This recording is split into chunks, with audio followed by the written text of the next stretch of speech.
Well, and plus, like, he's always doing something, and the funny part is I feel like it's usually like negative publicity, but it's always publicity. He's always got some shit going on, always staying in the news, like relevant and in the news for like I don't know how long now, but fucking years.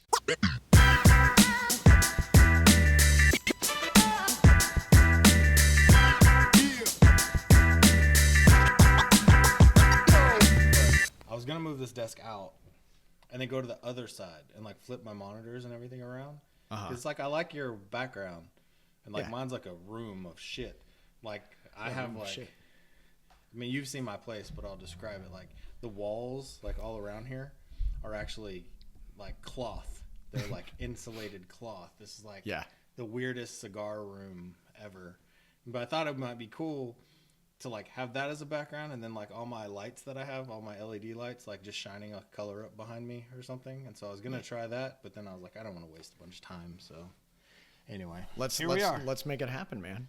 Yeah, well, I'll do it for the next. Yeah, the whole episode is gonna be me moving my desk. Yeah, just scratching the desk. Dude, you know what I hate the most, and I wish there was a really like out of the box solution, is cord management. Oh my God. I wish there was a service that would do it. So if you know what, honestly, I was thinking service. I wish there was like an out of the box where it's just like, here, put this shit on the bottom of your desk. And I know there's a bunch of add-on type of bullshit. None of it is good.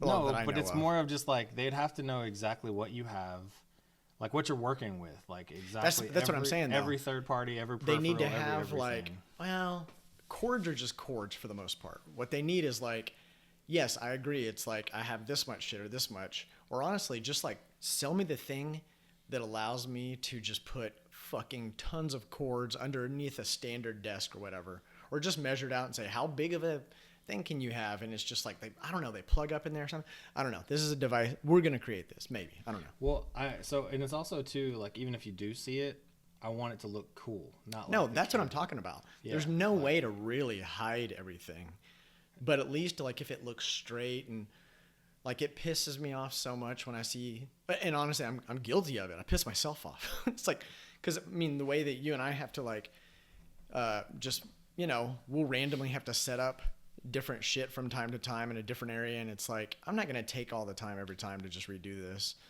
And then like, whenever I do finally put everything together, it's so permanent that I'm like, oh wait, I need to take something off, and it's like I'm like clipping like zip ties and shit. I'm like, fuck this. So this happened to me this week or last week and this morning. Okay, so it's like I am an alignment Nazi. Okay, dude, like same. I see something. I mean, just one pixel off. I break my own rules and I piss myself off. But like, no, that's what I am. So that's what happened. So one of my designers, Curse, he came over to pick up a laptop the other day, and he saw my desktop and was just like, "What the fuck is going on with your desktop?" You mean all of your like on my computer, shit? My desktop? I mean, yours files is crazy, fucking everywhere, right? And this is a brand new laptop that I just got. Like, and so it imported all the files, and it did it in a weird way where it was like, there's 1,000 over here in this corner. There's 1,000 over here in this corner, 1,000 up here, and 1,000 over here, and then 1,000 in the middle. And he was like, at least please turn the stacks feature on. And I was like, all right. And then it looked all nice, and I was like, well, now I don't know where anything is. You know, like, which isn't true, but like, it just made me feel like you just ruined my whole desktop now. Your desktop is insanity. Your desktop and your tabs, like I realize people like the tabs thing isn't uncommon. A lot of people have tons of tabs, but yours is pretty much the extreme. But what I do, my own, I don't know. I guess I haven't really used the stacks. I create a folder and I just put everything in that folder because I'm like, I don't know. I'm kind of embarrassed whenever like I'll have to share my screen or something, and it's just like, bleh. Like, yeah. No, I'm really organized. Or you get a new computer and you make a desktop old computer, and like you just move everything from the old one into that one. I've got a bunch of those. I know it's a pain in the ass, but like it's also, there's a benefit. Every time I get a new computer or a new phone, I never import. It's like it's fresh. Now the thing with the phone, I do the same thing. With a computer, I always bring it over, and I always feel like I fucked up. I always feel like I made a mistake. Dude, I don't know if this is really the way it works, but in my head, it's that everything that over time I've done that is making this computer slower is like that I'm going to just import that same bullshit. Like, remember like disk fragmentation or whatever, and you'd run the little program like on Windows back in the day and show you all the colors going like, oh, the colors are starting to come together. Yeah. Anyway. Well, dude, how do I seem? I don't seem tired at all, do I? You seem normal today. Normal? Okay. I feel freaking on fire. You're not like, fuck yeah, let's do this thing. I'm gonna break shit. You know, like you're not that Steve. That's kind of how I feel. You definitely don't seem like dead Steve, like you were the last few times I've seen you. Yeah. Well, I should be, because I've been remodeling the freaking old house, and I'm an idiot, and I think we'll come back to that to segue into something I want to talk about. The part about you're an idiot. Yeah. Well, okay. Yeah, actually. I love coming back to that. I've been doing all the work myself. I don't know, maybe we've talked about this, but dude, it's just, it's painful when you get quotes, you get cheap quotes, and you know that the work's not going to be amazing. And it's like, okay, can I live with it? Like, what kind of work is being done? But then the work where you want it to be good, those quotes come back and they are astronomical. And you know it's going to be good, or if it's not, they're going to have to redo it because you paid so fucking much money. But, I've done it long enough now that, I know how to do stuff, and I know, like, the outcome of my work for the most part. And I know if I don't get it the way I want it, like, I'm going to fix it or determine if it's worth it, and I'm not paying for it. I am paying for it with my freaking, my own time. And that's why I'm stupid, because I should just go ahead and pay the money to have someone do it. But it's really painful when you get those super high quotes. But anyway, so as you know, because you've, you and I've been texting a lot, or you've been texting and I follow up the next day. I've been working on the freaking house. So I was there till like midnight last night.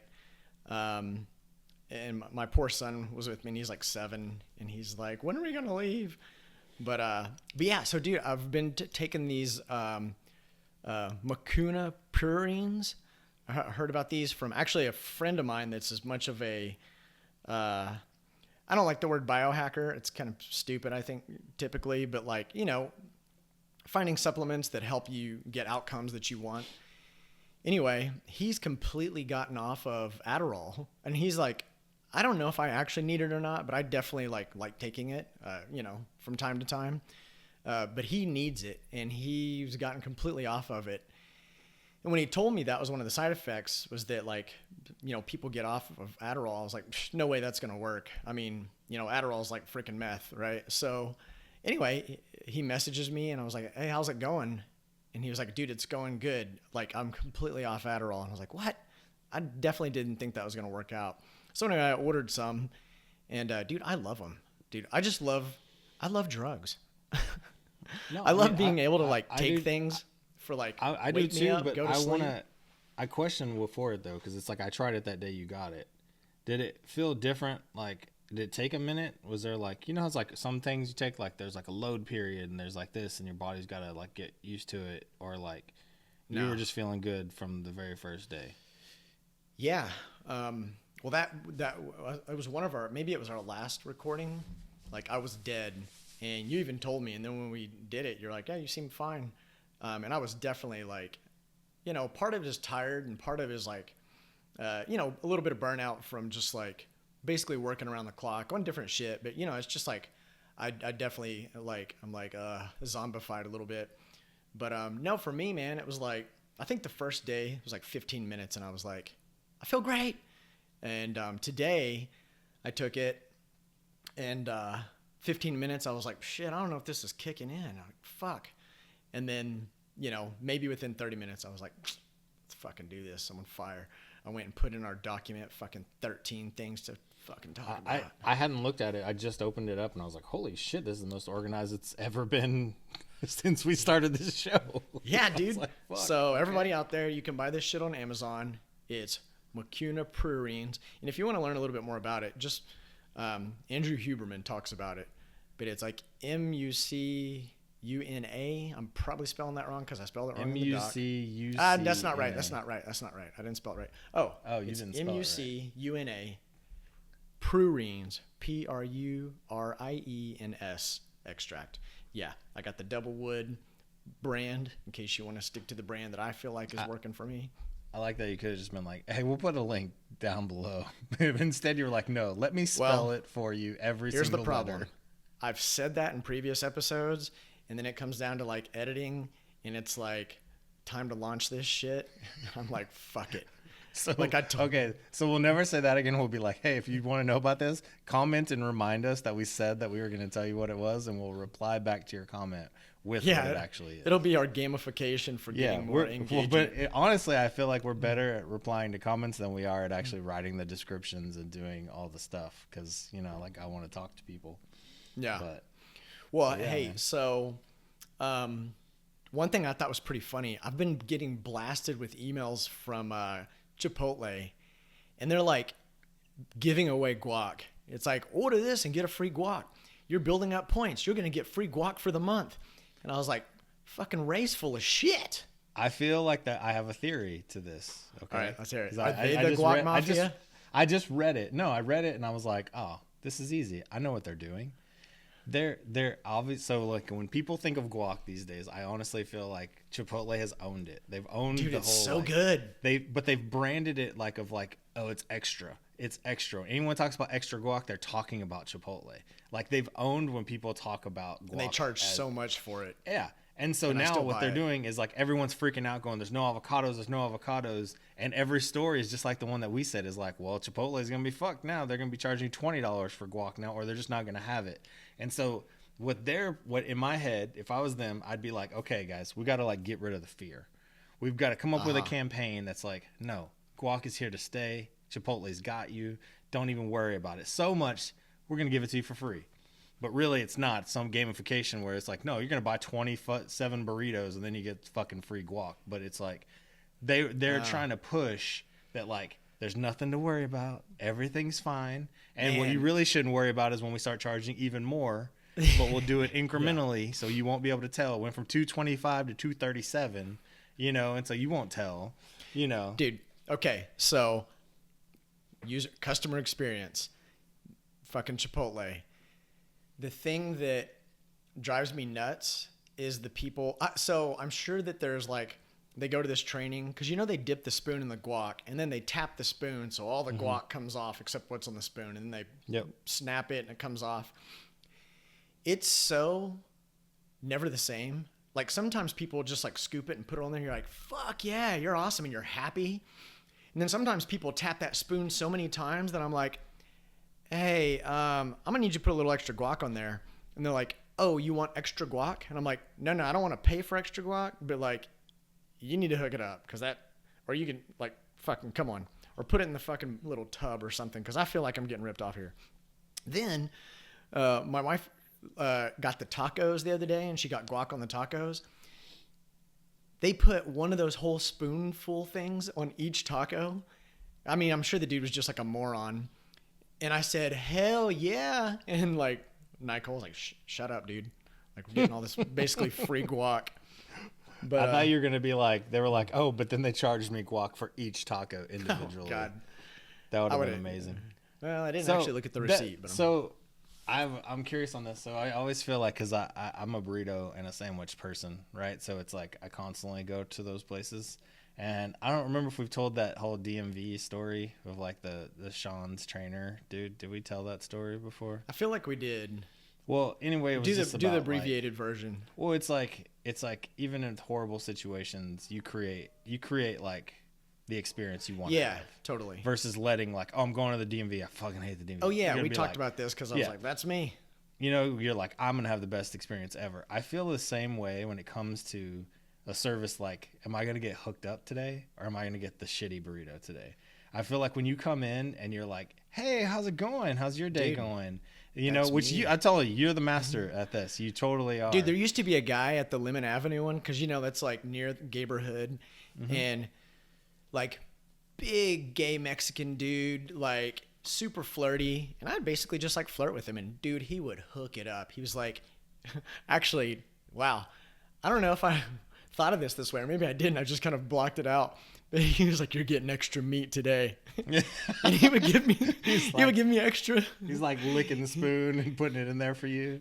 Well, if he got saliva on that, it wouldn't be cool. But like, he could totally wink, and I'd wink back for sure. I don't give a fuck. Give me that meat. Whatever it takes. You made his day. He made your day. It's all good. No, that's what I do though. Like anytime I'm going through a service, like it's one of the things where there's all these shitty jobs you can have, and people are typically just shitty to you. Like that's what. I mean, definitely like young kids, like I don't think, every once in a while you get somebody who's like, "Hey, how's it going?" And you're like, "Fuck yeah, you're awesome. Like, I'm doing great. Like, I'm going to give you a tip at McDonald's or whatever." Mm-hmm. But, a lot of times they're just shitty. And yeah, they shouldn't be shitty. But also like another component of that is that I think they get just shit on because it's like, "Oh, you're just a fucking McDonald's worker or whatever. Like, just give me my fucking food or whatever." I'm never like that. I'm like, "Hey, how are you doing? Or, how's it going?" And I'm sure people sometimes are like, "This stupid fucking idiot." Because I'm like, "How you doing?" I don't know what I say, but it's like, "How's your day? How are you doing today?" And what always cracks me up, I used to kind of get a little pissed off, is when people go, "I'm fine." And then they just fucking don't ask back or anything. Yeah, don't ask. I didn't want to have a conversation with you. Would you like white or wheat, motherfucker? Yeah, which I get it. So, interesting thing on that though, it's like, not that this is a parenting show, but I guess that's partially a product design thing. The parenting experience. Actually, Nick Fink started a Slack channel, and I forgot to sign up to it. And it's all about parenting. It's like a parenting Slack channel for designers. Yes, send me that. So anyway, like I'm not good at this, but I feel like we've taught my kids to be really good at this, of like not just saying like hello and all that kind of stuff, but to like give people compliments like out of the blue. And so like we'll be somewhere, like even just like at a restaurant or something, and my daughter will just be like, "That's a really nice shirt," And especially like, coming from your daughter. And then all of a sudden they're just She's like, so sweet. "Oh my, this shirt, like, thank you." Like it's just like. It's so like it's extra crazy because it's not from like a parent, like it's from an adult to an adult. It's like a kid noticed something and like says that to you. Like it's been crazy. Like, well, she'll say something and I'm not even expecting her to say it. And I was like, "Oh, I'm a good parent." Like she did that, I'm a good parent and way to hustle, Era. Yeah, exactly. I'm going to get us extra guac. Getting guac today. Fuck yeah. Thank you, Era. So anyway. No, that's cool. I mean, I doubt that, people are just generally pretty shitty. I doubt there's a lot of parents that are like, "Hey, giving that kind of tip." But I think that's a hack. That's a life hack, I think. It's so easy. Dude, sorry, go ahead. No. So I was going to say, so my wife like grew up in a restaurant, like her family owned a restaurant. So she's been like waiting tables and taking care of restaurant shit since she was like 8 years old. And like, so she'd always like wait tables and make a bunch of money wherever we'd move to. And right. She read this book and it was like written from like the waitress's perspective. And it was basically like a psychology of how to get better tips. And it was kind of almost the same thing of like how to make somebody like you, which is like a really famous book, but I don't know the author. And it was like all these little I think that's Dale hacks. Carnegie.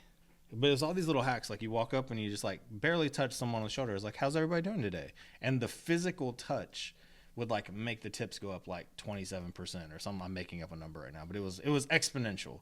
Or like, you know what I mean? Like bringing like all these little things of like showing up with a smile, like doing a whatever, like all these like stupid little things or phrases or physical touch or something. And it's kind of those little hacks like you're talking about, When you go into like, I feel like it's like just by nature when you go into an old greasy spoon diner and the old lady is like, "Hey, honey," and you're like, "Dang, all right." I mean, like not like sexual's not the right word, but they're not even like flirting with you. They're just like, "Hey, sweetie, how you doing?" And you're like, "Man, this is a nice lady." And sometimes they're young, but they seem, I don't know, they're just like, when they say that, and you're like, "Oh, cool." Like it's kind of like endearing. It's like, "Oh, you give a shit about me being here in your restaurant, and now I like you, and you're getting a bigger tip." The book you're talking about is called How to Win Friends and Influence People, and it is by Dale Carnegie. It's actually it's a great book too. I can't read. I mean, so I'm sure it's great. She's told me a bunch of stuff out of it because she used to read a bunch of books like that. Yeah. So I'll That's I'll one of get those like classics. Indirect classes from her, you know, and then watch her do it like at the spa or do whatever, you know, and so it's like, And you're like, oh, wow, this is incredible. No, I'm better notes. that way. I'm better like watching somebody you're a visual do the learner. thing. Yeah, so it works for me. But, Dude. So I was, so you had, I mean, we'll just be transparent here. We've been thinking about or talking about like ways to improve the podcast, especially since we're not necessarily just talking about like, here's how you do UX design all the time. And, we do go through things and talk about, things that relate to, well, I mean, a lot of it I think applies, but sometimes you have to like be able to sort of pull out those nuggets. But one of the things that you had mentioned would improve the site or improve the podcast is just talking about current events. And so looking for like current UX events, not like going to an event, but like current news and UX, it's pretty boring. So we've just been kind of looking at like current news or whatever. So I just opened up. No, actually, that's not how I got to it, but it did pop up from news. I actually heard about Kanye's new album. Have you heard anything about it? Okay. So it's only available on this thing called a stem player. Okay. And it's like it's basically like, I wouldn't say it's old school, but it's basically like an MP3 player, I guess. Well, it basically is, but apparently it separates all the tracks. So like there's the audio, there's like different music tracks. I'm probably butchering it, but it's like, for example, like the bass, the drums, the vocals, the guitar, whatever. And you can fuck with them and basically like make all these remixes. And I heard about that and I was like, that's fucking badass. I need to check it out. So I Googled Kanye West, and the first thing I saw was like, people are more concerned now than ever for Pete Davidson. And I was like, what? So, well, I don't even know how serious it was, but all the stupid shit makes news, like entertainment news. So Pete Davidson apparently like, I don't know if he went on a date or asked her out on a date with fucking Kim Kardashian. Fucking yeah, thank you. So anyway, there's this new video. So it's called Easy, and but it's Easy like Eazy-E, which is really cool because they sample like Eazy-E tracks, and it's got The Game. I don't know. Do you know who The Game is? Mm-hmm. So he's like, I guess he was like, came up in Compton and was kind of discovered by Eazy-E, and I'm a huge like Eazy-E fan. I was when I was a kid, and still am. It's a fucking pretty cool song, but it's all claymation, and basically they like kill and bury Pete Davidson in claymation, and at the very end it's like, it's kind of a spoiler, whatever, I don't know, we'll watch the video, but it's just silly. But I just thought it was so absurd that people are like, we're concerned.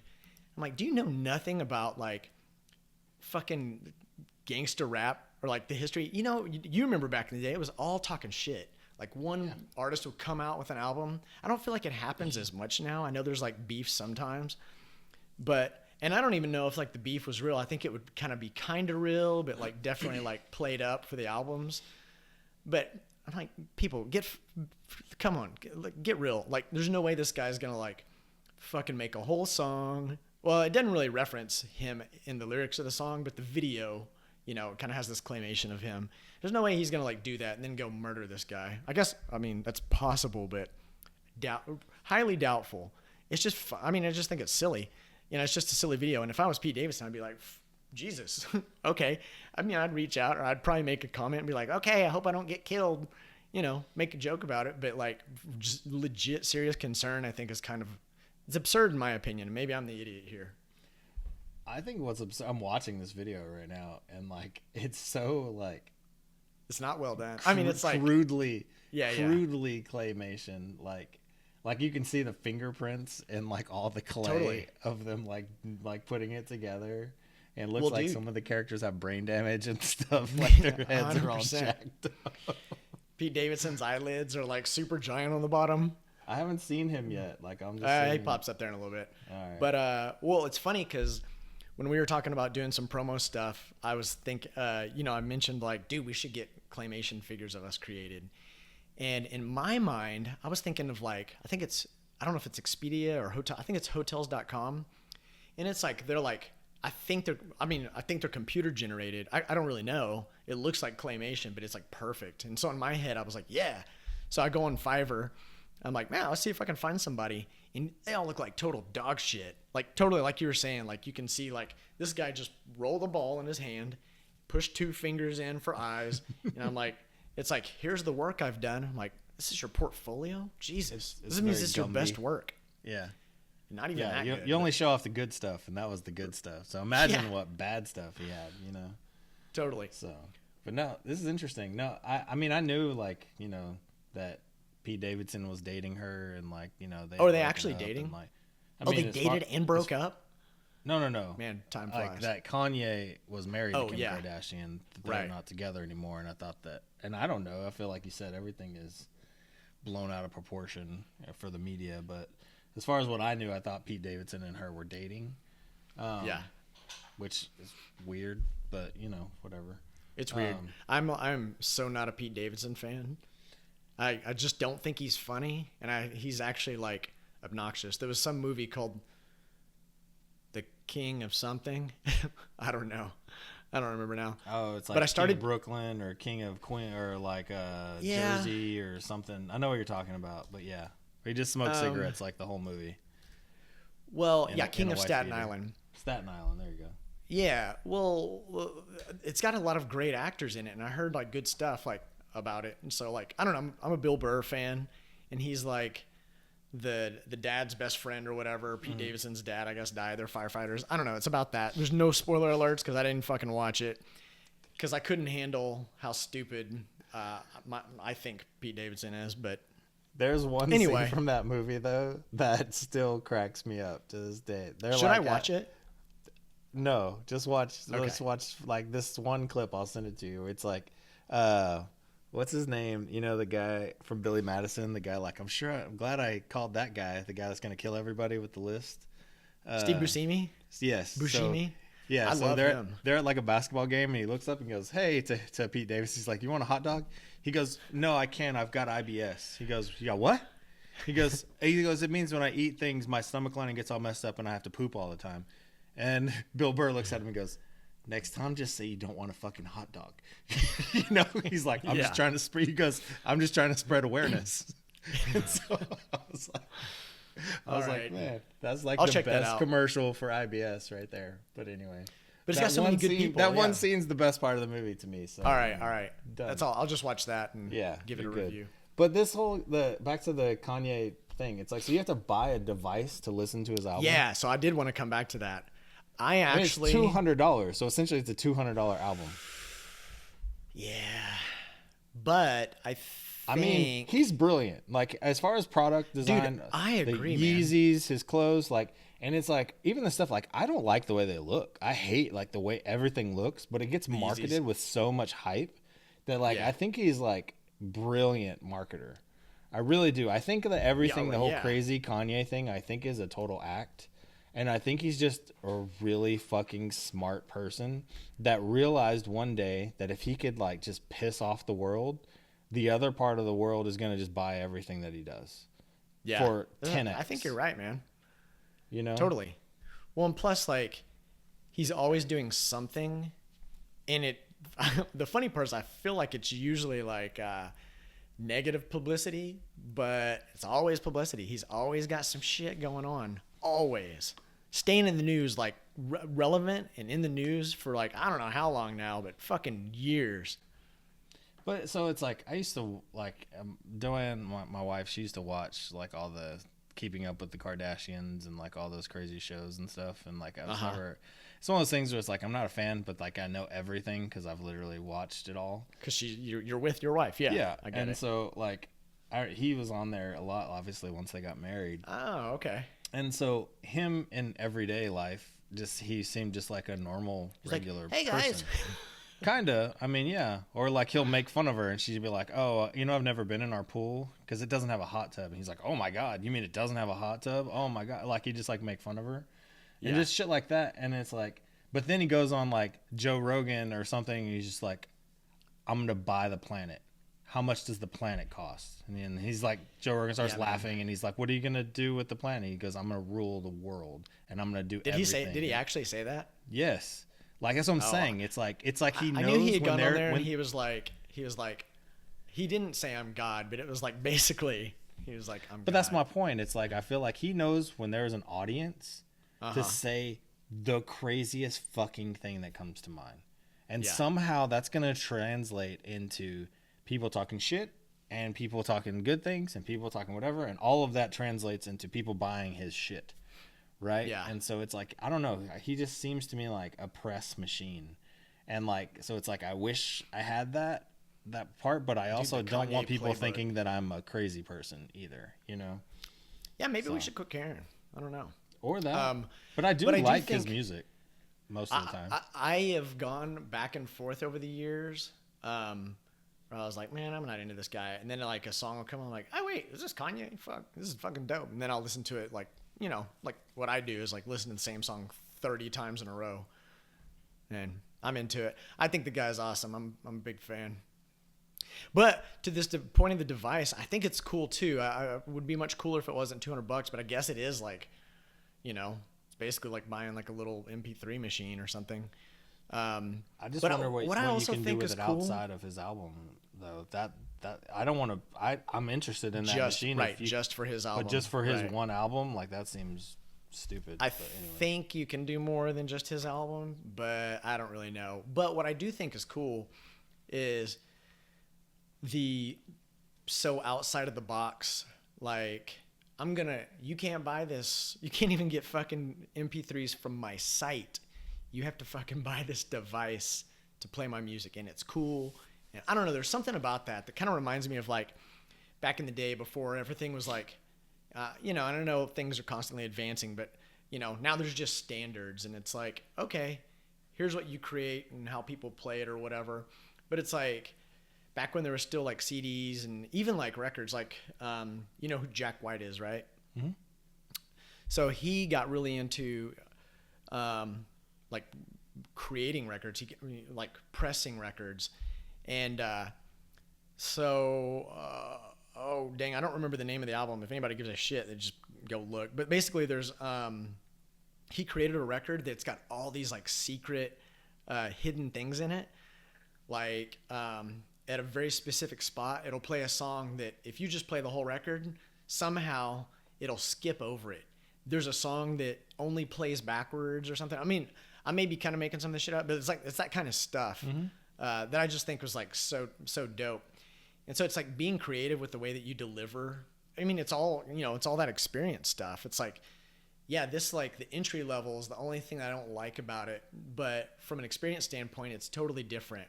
And like being a kid and you're like, bing, like if you were to take this to school or whatever, I'd be like, oh shit, let me hear the album, especially because that's the only way you can hear it or whatever. And you have, you know, like, sweet, let me get my record player out of my backpack and I'll play it in the classroom for everybody. Well, I was talking about the Kanye stem player. No, I know. But I'm just being a smartass. But no, I love Jack White because, you know, he also is, I don't know if he owns it or is part owner of Warstick.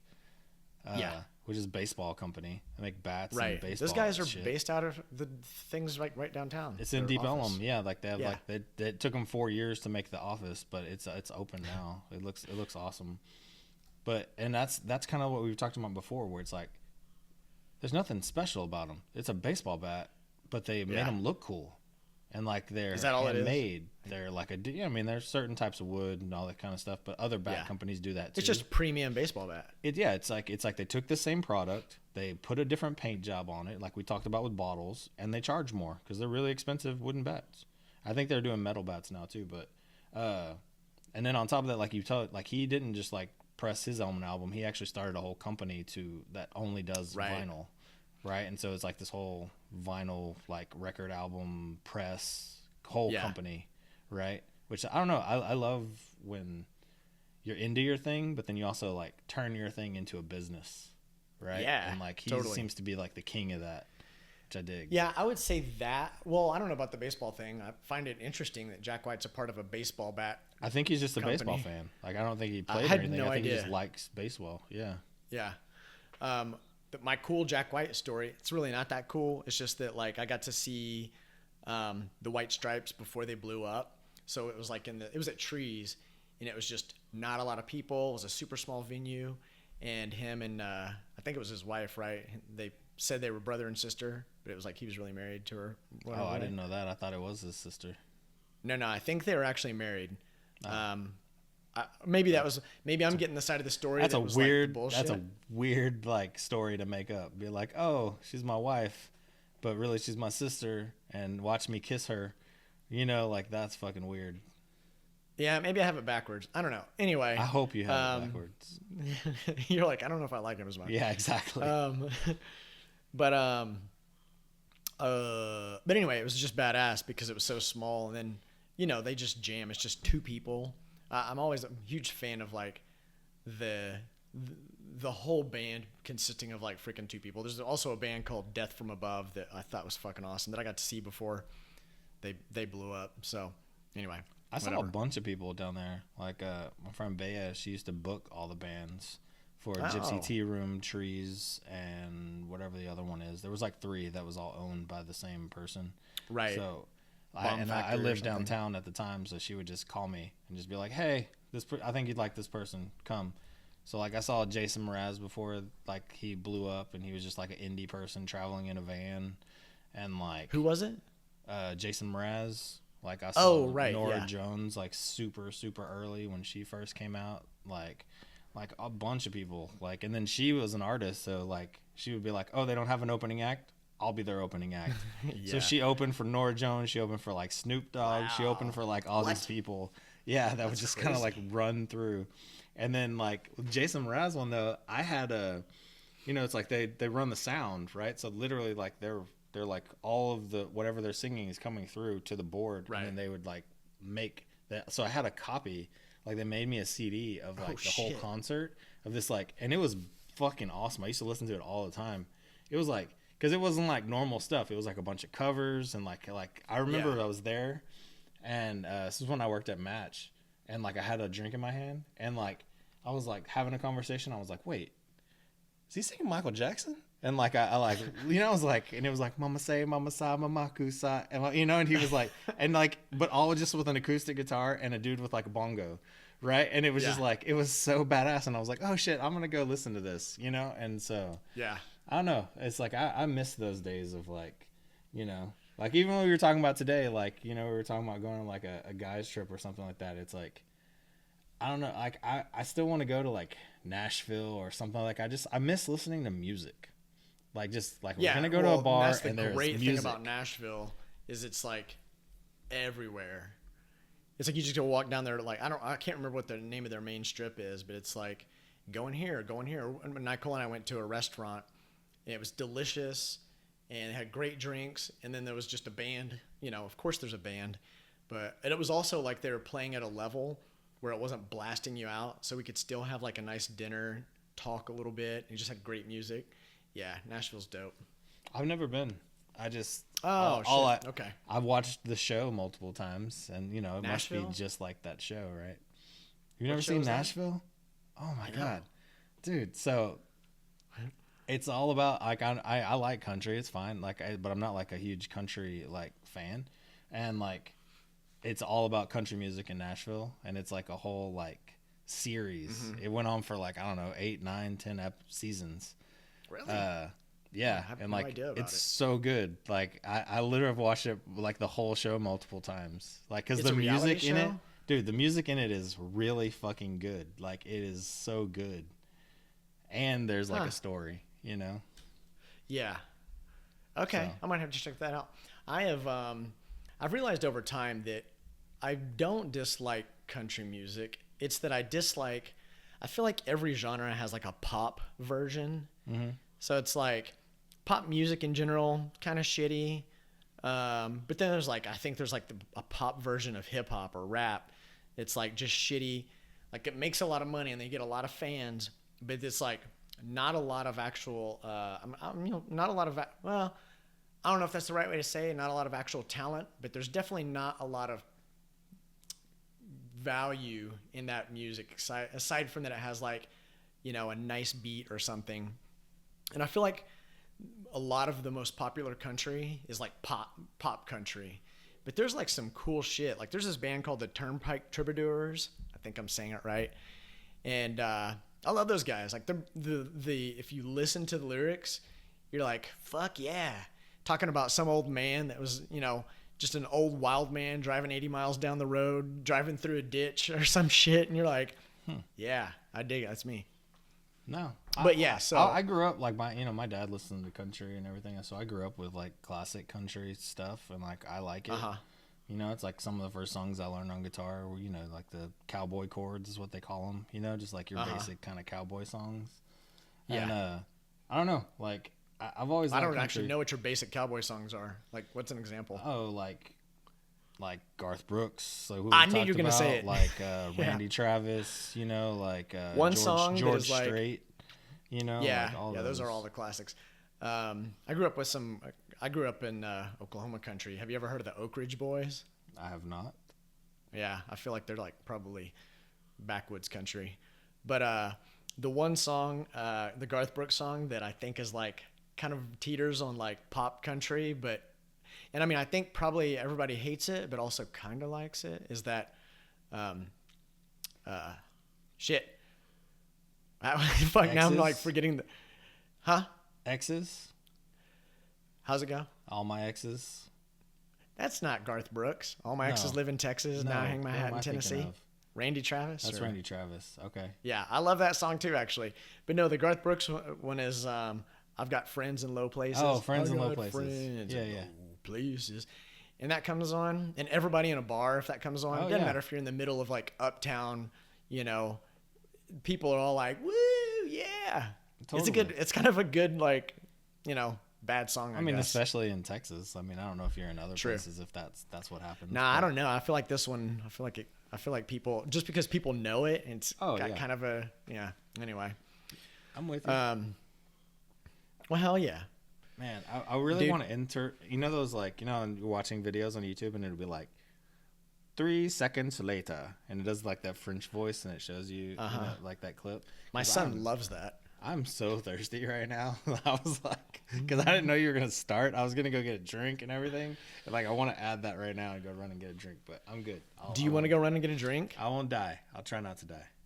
All right. Because I always get prepared and like have water. I know, but then you just hit record. You didn't tell me we were going. Yeah, please rub it in my face.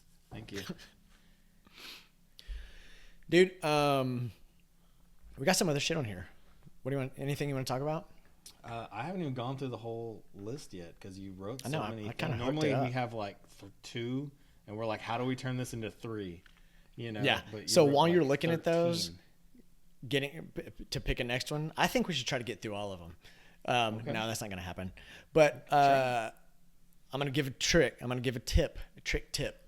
While you're looking for the next one. Tip trick. I didn't know about this. It may be like common knowledge with the rest of the world. But as the designer, when you're going through the user, the workflows or user flows of apps on your mobile device, I never even knew you could just record your phone while you're doing that. I'm sure you knew that. It's like basic shit, right? I found it so interesting when you told me that you, because it's basic. Yeah, well, it's basic, but it's more just like, we deal with that type of stuff all the time where it's like we got to show people like a prototype, or this is how it's working, or this is like whatever, or like even like bugs. Well, I know how to like make it. I got this bug, like, hey, this is what it's doing, watch. Like I feel like it. How did I not know? Hopefully there's at least one person out there that doesn't know, that's like, what? So you can, and then of course you can add it to your lockdown screen or whatever the screen is when you pull from the top, and it has the ability to like do all that shit. So I don't know. I fucking found it very useful. Okay, I will say that if people don't know about it, it's because for some reason Apple, I don't think, defaults it to being part of that screen. You actually have to add it. to be part of that screen. Yeah, you have to go to the settings. Yeah. Dig in there. So I could see there's probably a lot of people that don't know about it, but I don't know. I felt like I was really surprised that you didn't know about it. No, not like, I mean, I'm not like shitting on you for once, ever. It's fine. It's fine. But I just was surprised. You know, you were like, well, did you know that you could like make a square in Sketch? You just, you know, do the R? Dude. You know? Yeah. You wouldn't believe it. Yeah. You can round edges. Yeah. Anyway, right, found it very useful. Let's just go down your list. Like, we'll just go down the order. Like, I don't even know. Well, I put Ray's Instagram stories. Dude, your stories that you share are fucking hilarious. And also, I feel like highly dangerous for a professional. So it's funny that you say that. So I've been, anyway, context for people that don't follow me on Instagram. I don't actually put anything personal anymore. I only post like people breaking their necks and like cars crashing into each other or cats like just the dumbest like, shit. Dumb awesome. Shit or funny shit or whatever. Like it's just like a fail blog. And I've thought about exactly what you're saying right now. Like I'm going to get in trouble. And there's actually a bunch of them that I don't post because I'm like, I really want to post this, but I don't. You know, or I'll send them directly send those to somebody. To me? Yeah. Yeah. Or like, so, but I think what I'm going to do is actually create an account that just does that. All it is just dumb. Yeah. That way you can go ahead and share even the ones that you're not well, that and you're it's afraid like to share. what happened. So this happened totally randomly. I just started doing it and like I'd post a few. And then I just started getting so many comments and so many people writing me direct messages going, oh my God, please, whatever you do, don't stop doing this. It's the best part of my day. It cracks me up every time. You pick the best stuff. I don't know how you find it. Like, and it hasn't stopped. I get those messages every single day. It's probably the most popular thing that I've ever done out of all the products that I've made. Like, right. And so, dude, this is like one of those dumb things, like where you're like, oh, I was like, man, I feel like I haven't got that many messages, right? And then Instagram messages, it's like your primary, your general, and then it says requested. Well, randomly, I don't ever look at that. And randomly, I click on requested, and there were fucking hundreds of messages of people writing me in there about all my stories that I just never looked at. And I was like, holy shit. Like, you got to do that. And then we have to have those goals where it's like 1,000, 10,000. I have 1 million followers. I mean, it's not hard too, right? Because that's like the perfect example of like the way you just instantly become like insta famous. Because all I'm doing is reposting other people's stuff. I'm not creating any content. I'm literally doing nothing, you know? But I totally bet just with what I've done so far is like, I guarantee I could get a few thousand followers like instantly. Yeah. You know, and I would just post online. Well, especially like, if all these are moving over to this. Right. Especially if you make it like you label it to where I know it's not necessarily just memes, but like you'll follow like meme accounts because it's like, this is a meme account. You're like, okay, these are pretty funny. I'll follow it. It's not like, you know, Ray's personal account and there's just a funny thing. Because like sometimes you'll see a funny one and you go to the profile and you're like, I don't want to see this lady's kids all the time. Yeah, exactly. That's what I'm saying. I feel like I would grow more followers if I was doing it on a different account that was part of that. And it's like there's a bunch of them like, you know, like Fuck Jerry and like all these other ones that became like super famous like over the years. Yeah. And that's all they do. They don't make any content. They just market it and like put the right hashtags. The other thing too is like right now I'm posting my stories just because it's quick and easy. But I'd get way more people if I was posting them as reels. But then I'd have to like get it and then download it and then post it and then write something. And I'm like, I don't want to do that. I just repost it as a story. You know? There's got to be an app out there. Yeah, I'm sure there's a repost app or something. But, all right. That's our that's got to be your challenge. So I need a name. I need a name for my new account. That's just about like fails and funny and memes and like it's just like brighten your day type of failure. Well, dude, account, you know how I'm like a domain hoarder for basically since you could buy domains. I have one called Computer Gangster. Computer Gangster. That might be a good one. I don't know. No, right now, if you go to that's too cool for that. I want to do something else with that. That's a cool name. Right now, if you go to Computer Gangster, it takes you to a picture of Ben Hernandez. Let's see. Now all the haters typing. Gangsta or gangster? No, gangster. Oh, dang. You're a liar. It's not up there anymore. I must have been afraid for Ben. Well, anyway, I got to put Ben's picture back up, I guess. Please. Anyway. But yeah, no, I've it's been on my list because even the other thing that I get now too is people send me ones to post. Right? I've done that a few times. But you're not the only one. I've got 10, right. 12, 20 people that send me stuff on the daily that are like, this is a good one. Put this one. This is a good one. You'll like this one. Like, and so it's like, I don't know. Because I've sent you at least one that I'm like, I want to post this, but you do it. You do it. Yeah. I want you to get canceled, not me. So do you know I have a gaming setup Instagram too? It's got like a few thousand followers. You told me about that. Yeah. Like it dude, I post anything and I get that like, one's less exciting to me personally. But I post anything and I get like 200 likes in like 2 minutes. Like it's like blam. But I don't know. I like doing that, just making like a little. The way you do domains is the way I do Instagram accounts. I feel like I probably got like 30 of them. But no. All right. So what's your next thing? What would you do differently if you were 20 years old? Well, yeah. So talking about how stupid I am, let's see. I was just making sure I still own Computer Gangster. I got nervous. Make sure you do. That's a good one. I want to come up with something for that. Okay. Anyway, I'll check that later.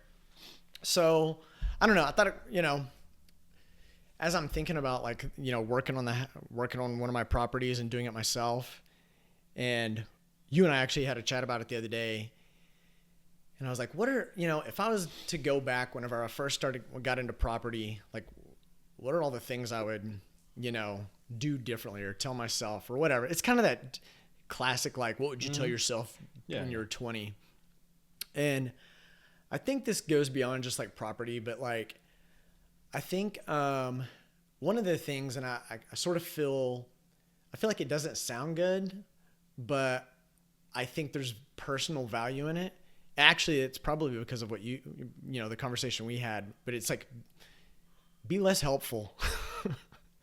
Like, I mean, I think being helpful is great, and I think everyone should be helpful to people, but I don't think you should be helpful all the time when it comes at the cost of your own, joy, time, your own personal, life. And I early on, when I first started renting properties, I had a connection to the art world. My wife's a dancer, and dancers are, I wouldn't say starving artists, but like artists, they don't make a ton of money, and they add a tremendous amount of value to the world. And so I would always rent like below market. And so I've always kept my places. I mean, one of the good things is that I've always had somebody in all my spots, because they're like, whoa, yeah, it's in this area. And they're not always like great areas either, but at least the going rate is always more than what I would charge. And so there's like this value of, them being in there and then staying and renewing leases. But I think what I should have done is like figured out a plan to like, start with that and maybe have some properties that I do that with, and maybe even kind of have a disclaimer, like when somebody's renting a property at a discounted rate, that like, hey, like you're going to be low maintenance. Of course, I'd have to figure out kind of how to write that. There's a standard Texas lease agreement, but I think what I should have done earlier on is figure out a way to increase my rent to the point where I can still make money and have a property management company. And anyway, that's like one of the things. I think the other kind of big thing is, and I feel like this is very cliche, but it's like take more risks. But I mean, like, go bonkers taking risks. Like you and I have both, I feel like, taken a good amount of risks in our lives. And they've always like, I feel like they've pretty much always worked out. Like, I mean, like there's huge amount of like value we've gotten out of like taking the risks that we've taken. I think if I was to like, my version of that though, if I was to like give that as advice, is like, take all the risks. Like, there's no way you're going to live under a bridge unless you have like, psychological issues, honestly. Like you can do anything and afford it like the cheapest place. And if you're willing, and if you're like a young entrepreneur or a young, creative person, you're going to be able to do better than most people that, that just have a shitty job. And so like my point of that is like, yeah, I do think maybe you should be smart and like have like at least a little bit of padding. I wouldn't even really worry about that too much. Of course, I don't want anybody like actually like getting evicted and being homeless, but you know what? Fuck it. You've got friends, or like figure it out. Like, but that's my point, I think, is like you will figure it out. And when you put yourself in like the biggest, riskiest positions, I think you're worried about fucking not having a place to live, which again, I don't think is very likely for like most people. Like, just fucking go for it. Do anything crazy. Because like then the older you get, which I know is like everybody talks about this, the older you get, the harder it is. But I think people really need to young people really need to realize that and not get not worry about, if you get a great job and you're 20, cool. I think that, now of course as an employer, I used to hate the idea of people like bouncing, like getting coming to work for me and then like leaving in a year or 2 years. Like the standard at one point was like 1.75 years for people working in technology. Now, of course, that made me do everything I could to make that good for them, but I don't think that's normal. And I would hate to see some super creative young person just have a better than average job, and like because it's better than average, like stick with it for like more than a year. Like fucking go try to do something else, work somewhere else, get more different experiences, because everything is so different and gives you so much to build on top of. Every time you have a new situation, you have to like learn, understand, and deal with. So I'm going to comment on yours before I give mine, and then I want you to comment on mine. So on your first one, if I was telling you what to do with your properties when you were 20, which I would tell myself the same thing, and I'll get to that in a second, is that I think that you should treat it as a business and not as something that could help somebody else. It is a cash flow thing, meaning like I think that you just have a big heart and you were like, well, I could do 2 birds, 1 stone. I can get somebody in there, they'll pay the mortgage, and I'm helping out a friend. Versus like, no, I'm doing 500 over what I know I can get, and right. I don't give a fuck about who's in there. They just need to take care of the house, and then when they leave, I'll get another person in there, and I'm going to raise the rent again. And like, you know what I mean? Just been like, because it's like, we talked about this before, but when I had my design agency, I would always talk about how it's like, I would have made so much more money if I was just a dick. Right. But something like that, it's like you went out on a limb. You have debt. Like you bought a house, multiple houses. Like it is totally a business. Like it is not like I want to help somebody. But like it's like your heart makes it to where it's like you can help somebody, and so you do. And like you know what I mean though? Right. Like you're totally right. And I think it may appear, I mean, I definitely like help people. I mean you helped me. I lived in your house. You know what I mean? Like, and it's like I and I don't mean it like I would ever want you to not be you. You are like a sweet human being that like wants and likes to help people. But I do think that if we have a design agency, if we have whatever, because that's the thing. It's like friends and family like always expect a discount or something for free, or you're gonna take care of this and like all this extra things, but it still costs you money. You know, like, right? And there's still risk, and so, and that's kind of my point. I agree with you entirely. And I think that relates to more things. Obviously for me in that instance, it's property, but I think even like you just said, like doing design work, I've done I think every designer has fucking done a site for somebody and you're like, yeah, I can bang this out. And then it turns into this torturous, laborious process because they they want things a certain way. Half the time they don't even know what they want. And then once you create it, they're like, well, I want to change this and do this. I don't know like, what I want, but I don't want that. Do it again. Yeah. Yeah, I don't want that from you, professional, career designer. Me who knows nothing about shit, this is what I think I want. Yeah. So anyway, I agree with you. Yeah, yeah. Okay. Your second one. What was it? Like, take more risk. I am 100% with you, but you said something that I thought was interesting because I watched a lot of TED Talks and stuff like that. And you're like, it's like the younger you are, like the more, things you have, or like you said, it was harder when you get older. And it is harder because it's like you have kids and all these other responsibilities and things like that. But most of the giant companies that have been built in like the last 10, 20 years were all by founders that were over 50. That's badass. Like, isn't that crazy? But it makes sense to me because it's like we fucked up so many times that we now we've got to figure it out. We know how to do it now. Like, we know what not to do. Yeah.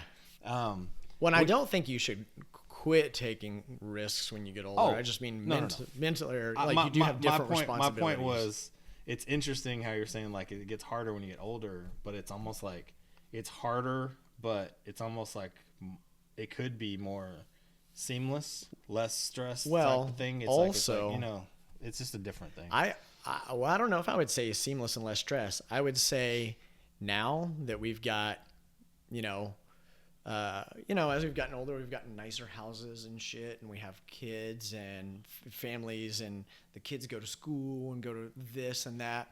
It's like there's more on the line. So I think now if I'm in a position where it's like, fuck, I have to make this work, it's like I'm going to fucking do anything. More on the line, but also more resources to work with.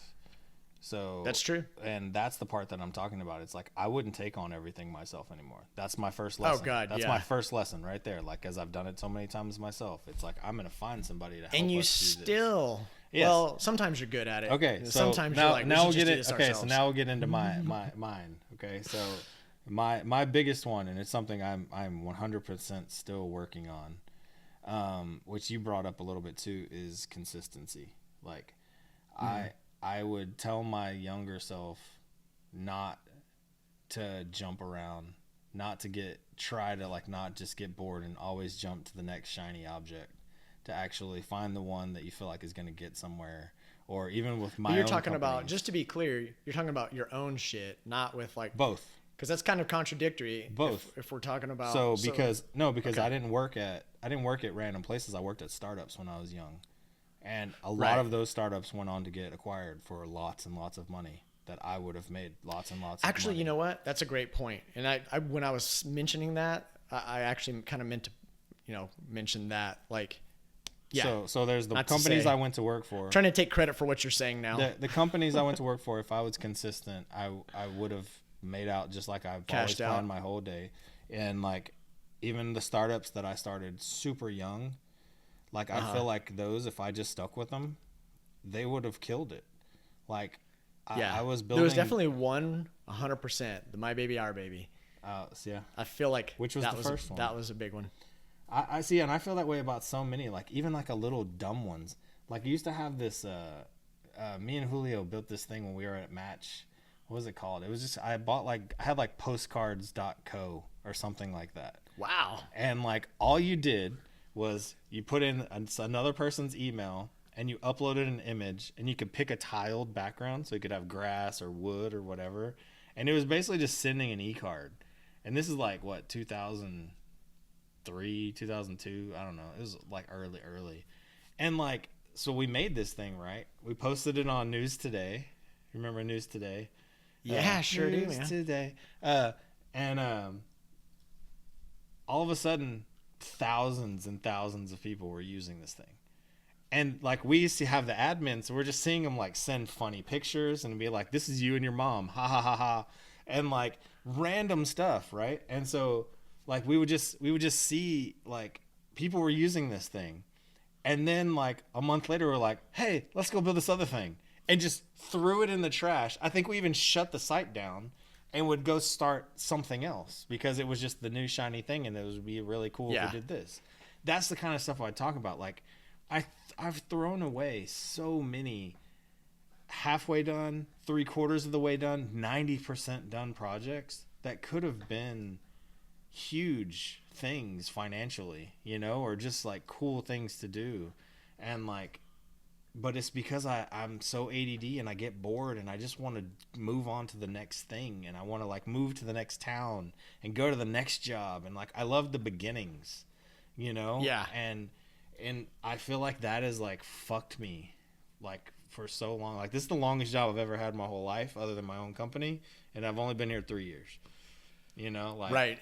Like, dude, before, I was that person. I was 1 year out, 1 year out. There needed to be like a midway between us, because I'm the person who's been at multiple companies. Like, my shortest has been like 2 years, and then it was like 5 years, and then 2 years again, and then, you know, starting a, you know, then I went into like, you know, founding companies or whatever. But like before that, like the 5 years and the 2, you know, I definitely at those companies wish I would have like bounced sooner. Yeah, if I would have just hung out another year or two, I'd be in a different place right now. I'd be sitting on the beach in my Hawaii house right now. You'd be like, "What was your name again, Steve? No. How do we know each other?" I mean, that to me is the biggest one. Like, I feel like consistency is still something that I struggle with like a lot, and it's just it's like, you know, what we were getting into just a second ago. It's like I need help. I always think I can do things on my own, and for the most part I feel like I can, but for it to be something that actually makes it to the finish line, I truly need help. Like, you know, the stuff we work on, like I'll just show up at your house and be like, "Steve, I need you to just tell me to go work on this thing because I'm getting bored and I'm going to go start this other thing," you know? And like, at least now I recognize it, and I'll like almost like ask for help. Like, I'm like, "Steve, please help me." You know, like I'm literally like a crackhead right now that just wants to get another hit of something over here, and I'm going to go work on this other illustration because I don't want to work on that thing right now. Unless you tell me to do it. Then if you tell me to, I will. It's like, that's true. It's like, I've realized I need an operator. Like, I need someone that like keeps me in check. And like, no, you can't do that because the deadline for this is Friday. Here's what sucks is you're so compelling sometimes when you want to like move on to the next shiny thing that I'm like, am I right? That is a good idea. Yeah, no, my first thought will be like, yeah, Ray, fucking stay on track. But then like you have, you know, it'll be like, but, and I'm like, yeah, I don't know. Maybe explore. I don't know. You're right. No, but that's the problem. That it's like I really completion. I'm an idea machine. Well, not completion, but like follow through. I don't know. Maybe neither one of those are really the right word. One of those. I don't know, but it's like I recognize it, and I mean, I feel like it's something with my whole life, honestly. Like, I feel like I could have gone farther in baseball. I could have gone farther in whatever if I could just be obsessed with one thing. But the baseball thing, that was because you got your shoulder jacked, right? No, it's just because other things, you know, like it was one of those things. So it's like I quit playing baseball out of high school. I only got partial scholarships and half scholarships, and we didn't have any money, so I couldn't come up with the rest of it. My parents didn't even have credit, you know, so I could get a bunch of loans and stuff, and I didn't know anything about grants and shit like that back then because, you know, it's like... Yeah, I was totally stupid to all that too. You know, and so I basically just started working, and then you just kind of lose it, and I worked for 2 years, and then I just happened to be dating a girl that was at a school playing soccer, and they just happened to be having a walk-on tryout one day, and so I just was bored that day and wasn't working, and I went to the tryout and I made the team. And soccer team? No, baseball at UTD. Oh, okay. And then I was like, she played soccer. Yeah, she played soccer. And then so I was like, well, I made the team. I guess I'll have to like go to school. So I had to go sign up for the school and pay for the tuition myself. But I was like working. Interesting. At that point. Yeah. So I just paid cash for. Was that community college? No, this was University of Texas at Dallas. Oh, okay. I just, nice. So I I gotta fucking pay to play baseball. Pretty much. That's what it was. But at least now I can say I played, in college, And Dude, so I don't know if I seem distracted for a minute, but I went to like my domain places because like I was like, what's up with Computer Gangster? And then what they do on all these, like, and they make it so hard to see your own domains. They really overly emphasize buying a new one. So I typed in Computer Gangster in there, and it was like, it didn't even tell me that I own it. It's like, this is already owned by someone. See how you could get it. And I'm like, what the fuck? Like, I don't own this anymore. Like, there's a few. I like that one. I don't want to lose it. There's a few. Like, I get a bunch of stupid ones. And then I'm like, as soon as I buy it, I'm like, yeah, don't auto renew that. That's I sent you that tweet that I saw that I was like, oh my God, they're attacking you. It was a tweet that was just like, this is not a good business model. Get an idea, buy a domain. Right? And I was like, oh my God. And then below it, I think it said build product. It just skipped that and went back to get an idea, buy domain. Yeah, that is me. Well, hey, dude, let's talk about maybe a couple more things here. Okay. Actually, a real quick shout out to Natalie Armendariz. She's a homie of ours. She had a tweet that kind of went viral. It's like I saw you post that just before we got on here, and I read it and I retweeted it. I think I did. I liked it. Yeah. And everything. It's totally like you. Like, you've mentioned that on this podcast 1,000 times. I guess go ahead and read it. Which now I gotta like. Apparently, my dad started watching all of our episodes now, so it's like now I gotta like start watching what I'm saying. No, you can't. Sorry, Dad. Fuck off, Dad. He's gonna slap me in the face. He's gonna beat your ass. Maybe I'm faster. So, but yes, my biological brother, he reached out and he was like, so on the last episode we talked about prepping and all this. He was like, and so my biological brother, he's like, I don't think it's derogatory to say. I mean, he's like a country boy. Like, he's like, drives a big old giant truck. He manages like a striping company, like for like roads and stuff like that, or parking lots and all that. Dude, those companies. Yeah. Well, so I don't know if everyone knows, like, I don't know if we've ever talked about that, but like, I just met him like about 3 years ago. Dude's totally badass. He's like, he knows everything about like every truck. Like, I mentioned, like, I was like, I'm thinking about getting a truck. He was like, don't get that. And I was like, oh, I thought, I see it on Instagram all the time. I thought it was cool. And then he starts going into the mechanics. He's like, well, this doesn't have this, differential. It's like fucking a different language to me. Of course, I'm like, oh, okay, shit. So, like, if I ever do, I'm just going to be like, hey, is this cool? And I feel pretty confident because of how much he knows. He'd be like, yeah, I'm sure. Yeah, I get that. So anyway, he was like, yeah, it's funny you guys in the tech world talking about all the same shit me and my buds do at work. And like, he was like, we were just talking about if we could survive the other day. And I was like, oh shit. And I thought maybe he just caught that when I was like, oh, that's a funny first episode to hear. And he's like, no, I usually catch them when they come out. I just got to this one. And I was like, okay. No. Wow. Cool. It's like, we don't know. We put these out there. We don't know who's watching these things, I think sometimes the last people I think would be like people that we know, because like it's just fucking Stephen Ray talking. Or it's just about design or something like that. So it's not like I don't care because I don't do that. Or it's about design or I don't know. But no, the point of her tweet, read it. Oh yeah, shit. I was like, what were we talking about? So yeah, so she wrote, every time I hear a young designer say, but I only make $100,000.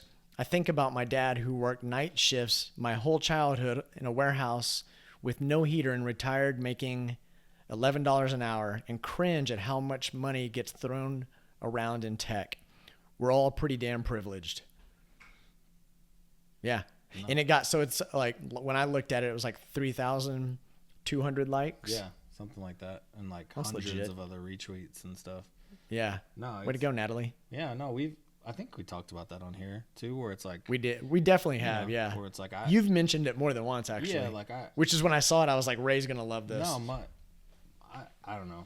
Money is always a thing. It's like when you grow up without it, and just like you're happy with what you got. You don't know any difference. But then like when we moved from like Dallas to here, or to Mesquite, which I didn't realize wasn't that great. I thought I was in the richest place in the world, you know? So it's like, all of a sudden you're like, fuck, all these people make a bunch of money, you know? And then like, then you move to California and like, fuck, all these people make even more money, you know? And so it's like, you're just like, holy shit.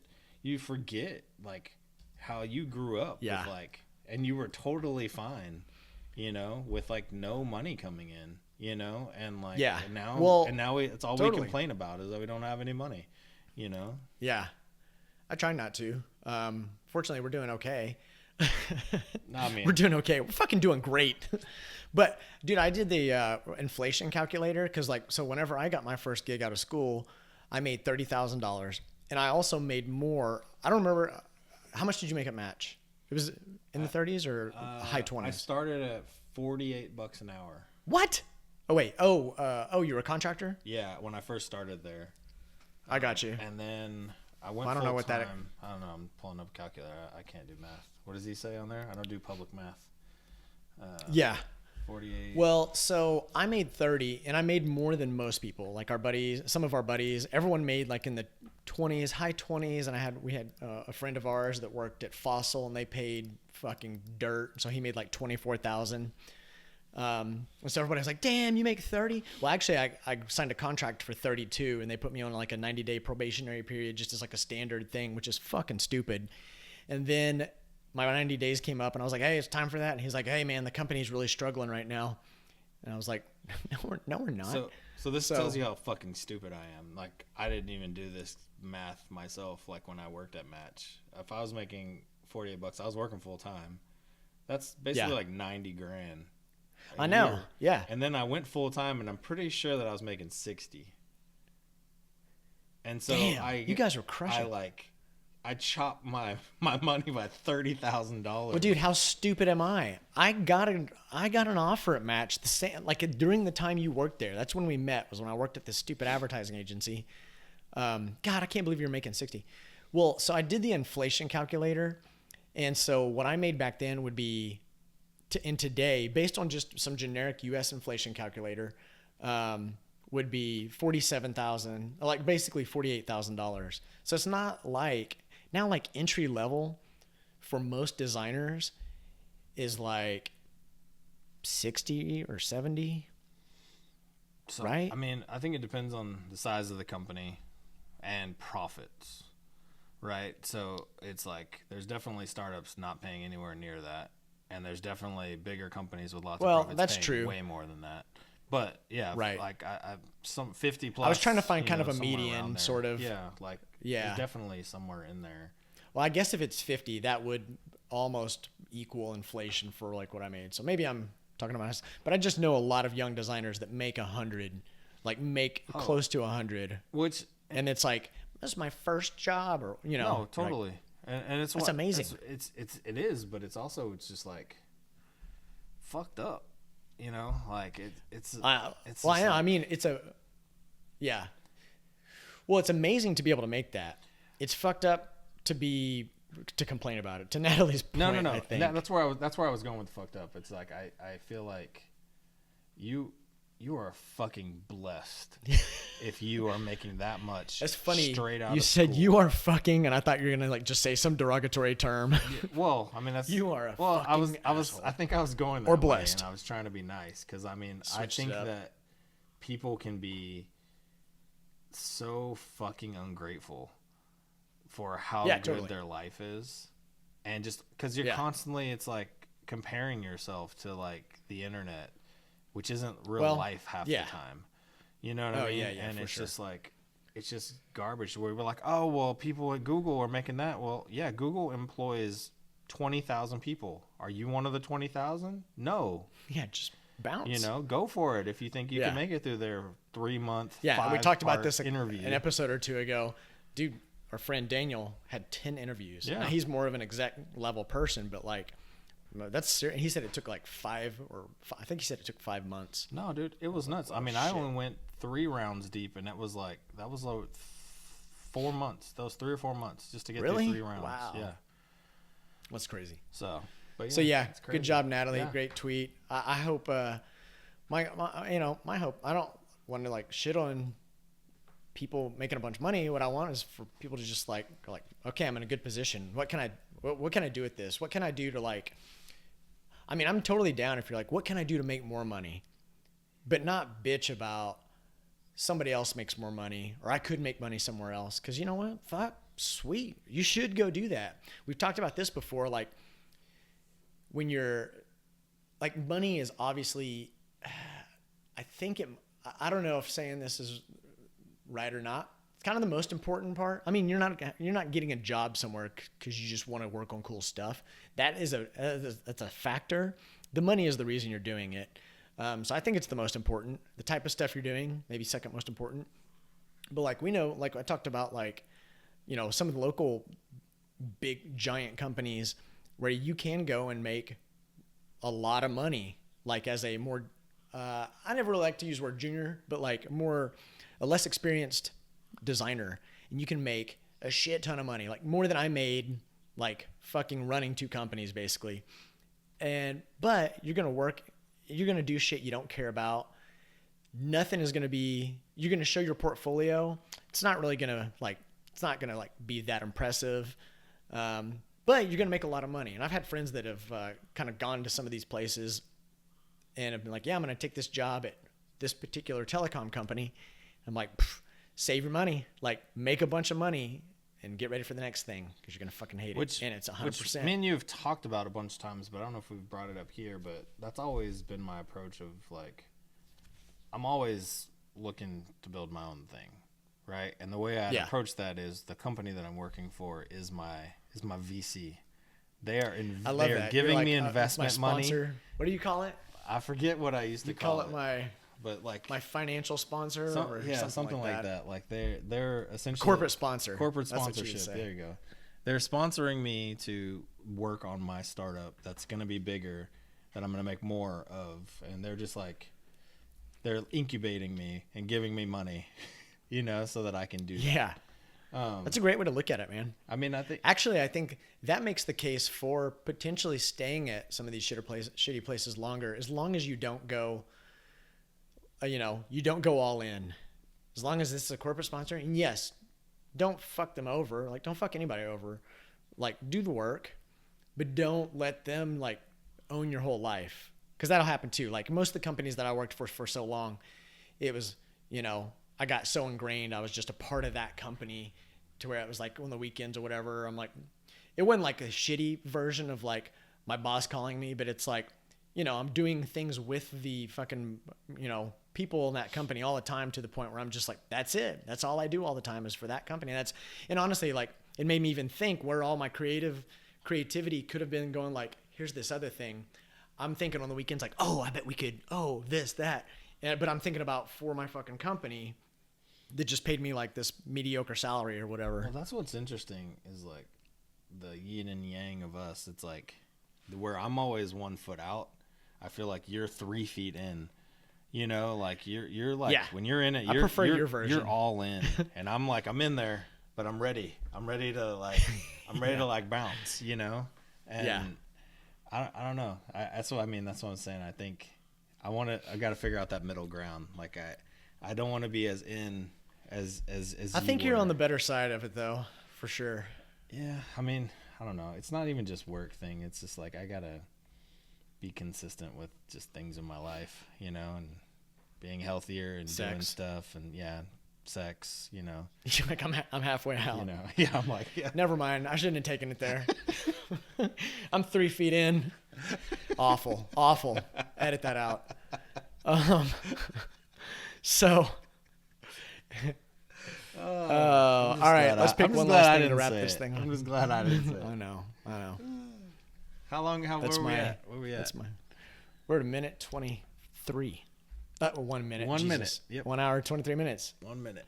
Oh, this is a long one then. Okay. It didn't seem that long. Yeah. We'll cap this thing at the 30 mark or somewhere around. Good. So is there anything you want to end with? Well, I don't think this is, we'll see. Sometimes I feel like we'll just mention one thing and I think it's going to be quick and we talk about it forever.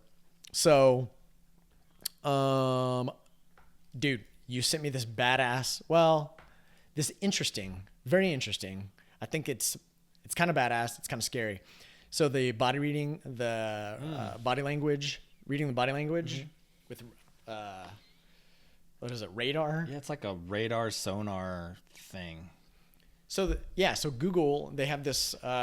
It's Google's Advanced Technology and Products Division, better known as ATAP. Basically, are exploring how to build in radars into a computer so that it understands our needs or intentions and then reacts to us appropriately. That's fucking crazy cool and crazy weird, kind of. Yeah, like, I don't know if I'd say scary, but kind of scary. Well, one of the use cases, so to add more context, it's like the Xbox had the Kinects, right, with the camera that would like track your body. This is doing the same thing. Intimately familiar with. This is doing the same thing, but without a camera at all. Right. That's what's crazy. That's nuts. So one of the use cases, I feel like it's probably more accurate. Probably. One of the use cases they use is like very simple, where you're like, oh shit, duh. Where instead of Netflix going, are you still watching? Like this thing would just know you're asleep, and so it just fucking turns the TV off. Yeah, I'll pause the TV for you. Yeah, this is real AI shit. This is real robot shit. Totally. No, I mean it's. Well, I thought it was very interesting for you, just with like the stuff that you've been working on. That's all about mobility and like body movements and stuff. And it's like you're dealing with the camera, figuring all that out. This is literally just like there's nothing. Like. You know, it's like you're almost. Which it's like blows the my mind. Sonos version. You know, Sonos when you get it, and it's like you walk around the room so we can create the best acoustics for your room. Now it's just like that shit's this would just crazy. Literally would just say like do a squat, and like you don't have to move your phone or your camera in any way. Just like do a squat, and you're like, oh cool, you know. And now it could track something and tell you where you were. Like that's nuts. That blows my mind how that could work. Like not even how it works. Like. I have no idea. Like it's just that's like next level shit. I didn't get into like it. I mean my assumption. Yeah, I just skimmed it too. My assumption was I was like what is it like dolphins and like how they kind of like things sonar. Are bouncing off of things and it's just kind of like figuring out like and honing in. Got it, but we sound like idiots. Oh, I'm sure. I think you're right. I'm sure. It's like I'm bats. Wrong. Yeah, bats is another one. Dude, even blind people like can adapt to. Again, sounding like an idiot. I don't know if they use the stick in this way at all, but apparently, and I think all my senses, and I don't necessarily, some of them aren't as good as others, but like they all at least work. So I don't know if any are like better than normal, but from what I understand is that, other senses will, improve to compensate for the sense that you've lost. And so like blind people, God, and if you're blind, and you're listening and I'm an idiot, just fucking please tell me. But from what I understand, they start to get that improved sense of hearing where they can understand spatial relation like really well and they can like maneuver around things. I say that because I've seen shit like that on Google or whatever and maybe I've read a story or something. I think that's fucking awesome. And so I would imagine you're right. Like this does use that type of technology where it's saying like it's spreading out over a certain distance. Maybe it's 360 degrees and it knows like, it's got this like noise that we can't even hear that's like bouncing and reflecting. And so it basically can see everything. So, it reminds me of, I know you're not like the big movie one guy like I am. I mean, I've watched movies. I know you've seen them and you may have actually probably seen this one. Have you watched Batman Dark Knight? It was one of the main ones, not one of those like off Christian Bale ones. Yeah. So, he's my favorite. So the second one, The Dark Knight. I know. There's a scene where like where they literally turn on every cell phone, and using the audio from every single cell phone, like in wherever they are in China, it literally creates a visual on the screen, and you can literally see the buildings and the people and everything because it's the sounds from all of the different cell phones bouncing off of each other. That's what this. That's cool. What this makes me think of. Like that. Like when I watched that movie, I was like, "Well, that's bullshit." And now watching this, I'm like, "Well, that's fucking plausible." Like it's like Star Trek. It's like they invented everything we use today. Yeah. Anyway, it's called what is it? The Soli. Like in case SOLI. anybody wants to look it up, but yeah, it's crazy. You should totally check this thing out. That's pretty cool. It just looks like a speaker. It just looks like a box, so it's like a little nub. Yeah, but I don't know. Super cool shit. I think that's super cool. I'm really excited to see like once they start applying some of these technologies, kind of what happens. I'm always interested in the use cases, right? Like where it's like, oh, the falling asleep, turning off Netflix one, that seems simple and normal and applies to everybody. But they're going to be like, no. It's like millions of dollars have gone into telling you and just turning off your TV for you. Okay, so speaking of, why isn't there, is my idea of the day, and maybe this exists, okay? But, and I might have even told you this one before, but why isn't like with like a Fitbit or an Apple Watch or something like that tracks sleep? Why isn't there just a Netflix Apple Watch app that knows I'm asleep and just fucking turns off Netflix?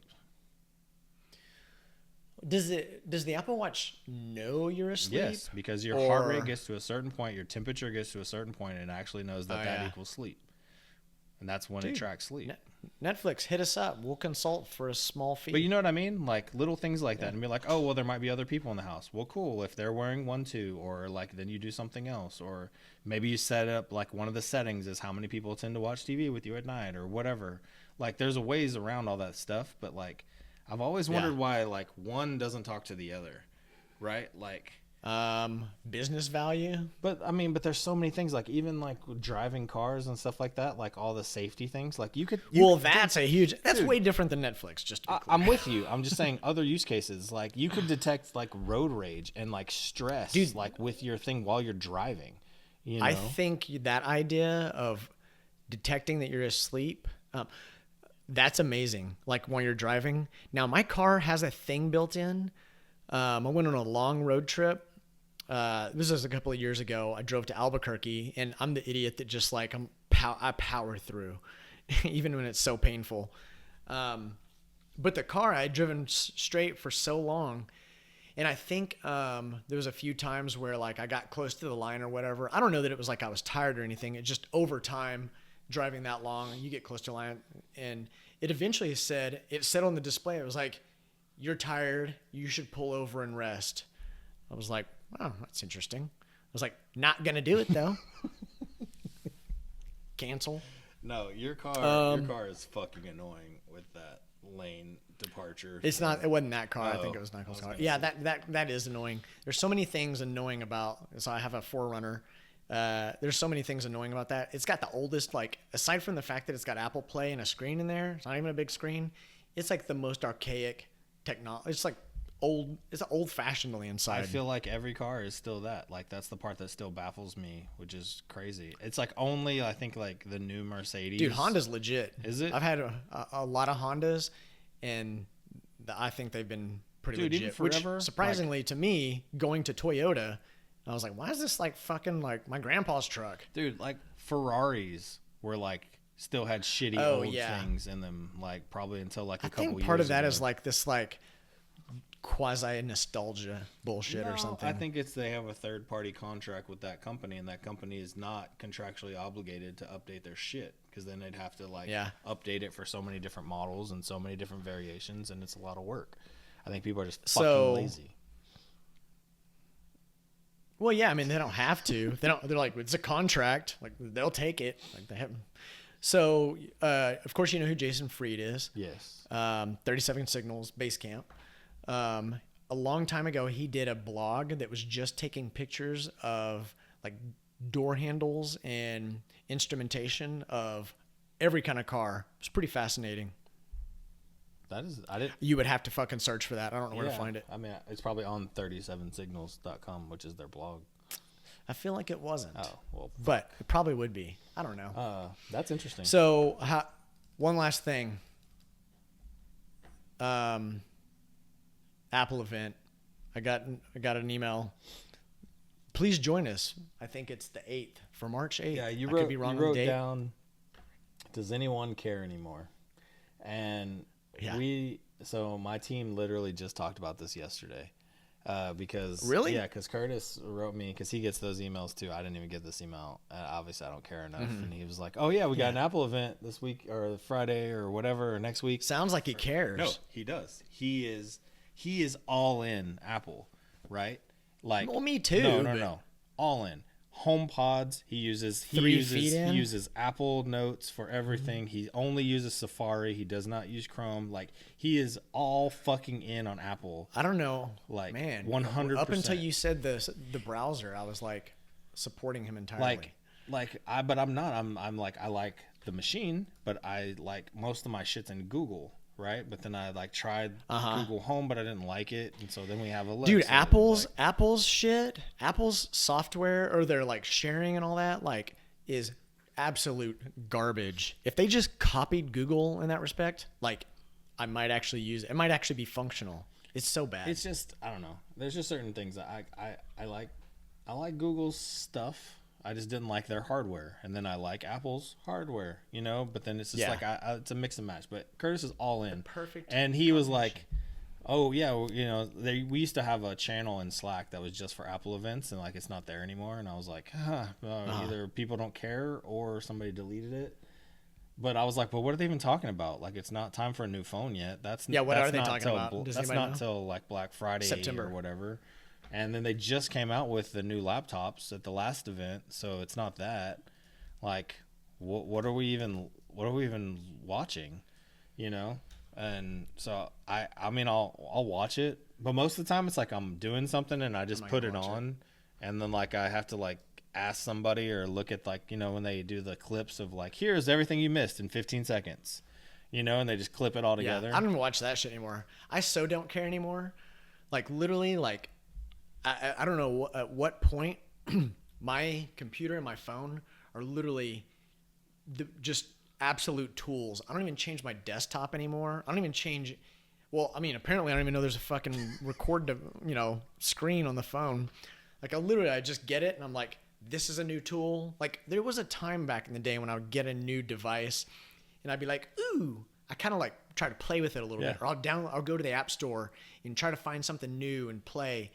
Nope, not now. It's like I get the phone and I'm like, what do I have to have on here? Fucking, you know, of course you have to do all the shit where you resync your emails and bullshit. And it's like, all right, I think we're good. And then until you realize you're like, oh yeah, I'm missing this app that I need. But no, they're just tools. Like, I don't give a fuck at all anymore. I'm with you.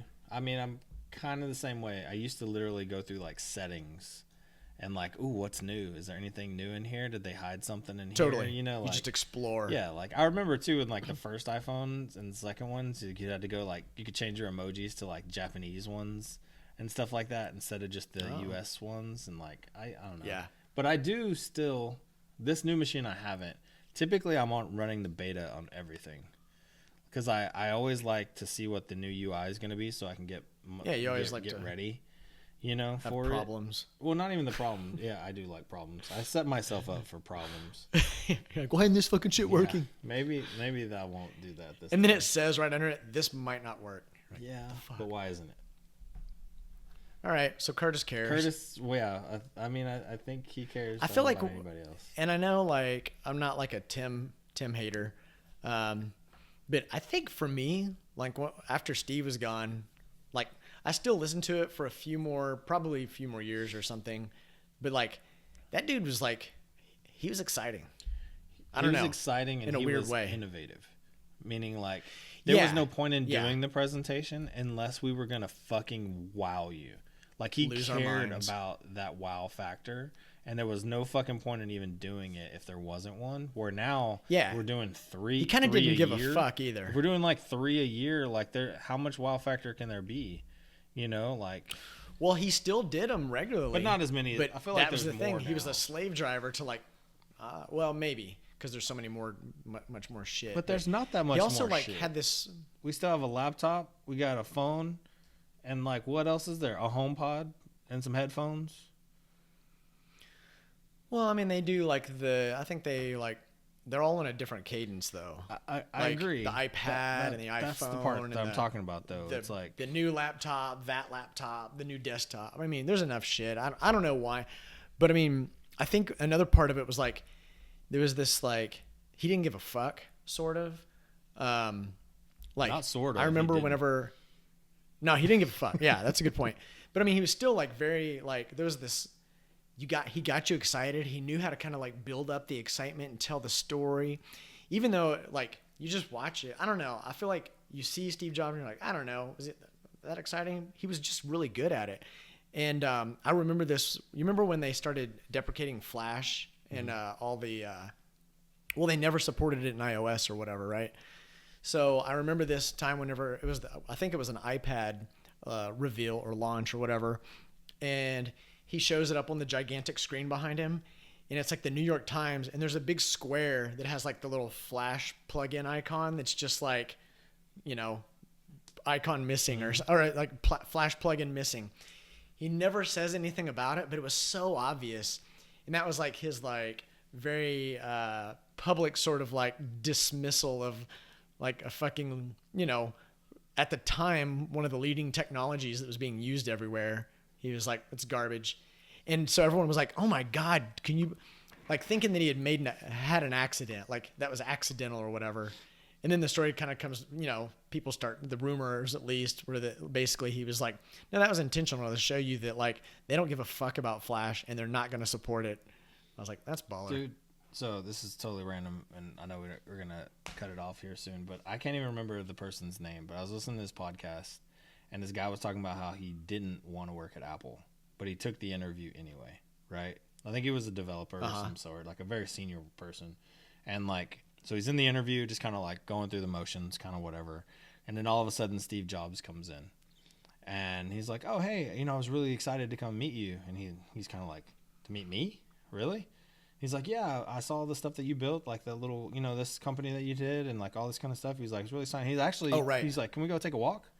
And, you know, it's like there were other people in the meeting, and he's looking around. Steve asked the guy to take a walk. Steve asked the guy to go take a walk, and he's like, yeah. So Steve's just taking him around, and he's like, and then the guy is finally like, okay, I just got to be honest. And he's like, honestly, Steve, like, thank you for this. This has been awesome, but I don't think that I'm going to work here. And he goes, I know. I figured you weren't. And he goes, that's why I wanted to come take a walk with you. And so here's all I ask. Give me a month. He goes, you don't have to do a single thing. He goes, well, all my stuff's in like Washington or whatever, and they're like, I'm making up a place. And he goes, no, I'll get it all sent here. You don't have to do anything. He's like, trust me. He's like, Carol, take care of him, you know? And he's like, just give me a month. I promise you, if you want to leave after a month, I'll ship all your stuff back. I'll do whatever you want. He's like, just give me a month, please. And he's like, okay. Like, no talk about what he's going to be doing. No talk about what he's going to be working on. No talk about salary. No talk about anything, right? Yeah. So then Steve just leaves, and the guy's there with like this assistant. Just walks off. And like, I forget her name, but she was just like, he goes, how does this work? She goes, oh, you're just what we call a Steve hire. And, you know, like, I'll set you up with an apartment. I'll set you up with whatever. And he goes, who do I report to? He goes, no, you report to Steve. And he goes, what am I going to be working on? He goes, Steve will tell you. You know, she's just like, oh my God. And like, how crazy is that? It's not just. That's like the most exciting and most terrifying. Right. Where it's like, it's not just that he was innovative. It was like almost too where it was like, I'm willing to like just go out of bounds to just like make something happen. Right. And it's like, it's almost like he could tell this is a badass like type of engineer that we need here. That's creative and does the type of stuff we need here, but he doesn't even want to work here. And my team isn't doing their job of making him want to come here. So I'm going to just fucking do it myself. I'm building the desire. You know? Yeah, I'm just going to make him. And so, I don't know. I listened to that, and I got to go find it and find out who it was. But I was like, that is the baddest fucking story, like, ever. You know? Yeah. And I've heard, like, the other scenario where somebody's like, Steve's going to, like, acquire a company, and then the person's like, you know, they're cocky or something. They're like, yeah, you're lucky to have us or something. And he's like, never mind. Or something to that effect. That's Dropbox. Oh, it was? Yeah. Well, I think it's happened with a couple of companies. No. But there's a really famous one with Dropbox because like they're getting really close to an acquisition, and it's almost like everything was friendly, right? And then the guys from Dropbox were like, oh no, we feel like we can grow like much larger. And it's almost like Steve got so cocky, and he's like, we could build this tomorrow and destroy you, you know, type of thing, you know, which is like, I mean, he was also a ruthless business person or whatever, but that's a pretty famous story with like, and obviously Dropbox is right, you know, like iCloud's not kind of remember that, but whatsoever. And Dropbox is pretty badass. Oh God. You know? Yeah. Why are they trying to be innovative on that kind of stuff? They should not try to be innovative when it comes to like software.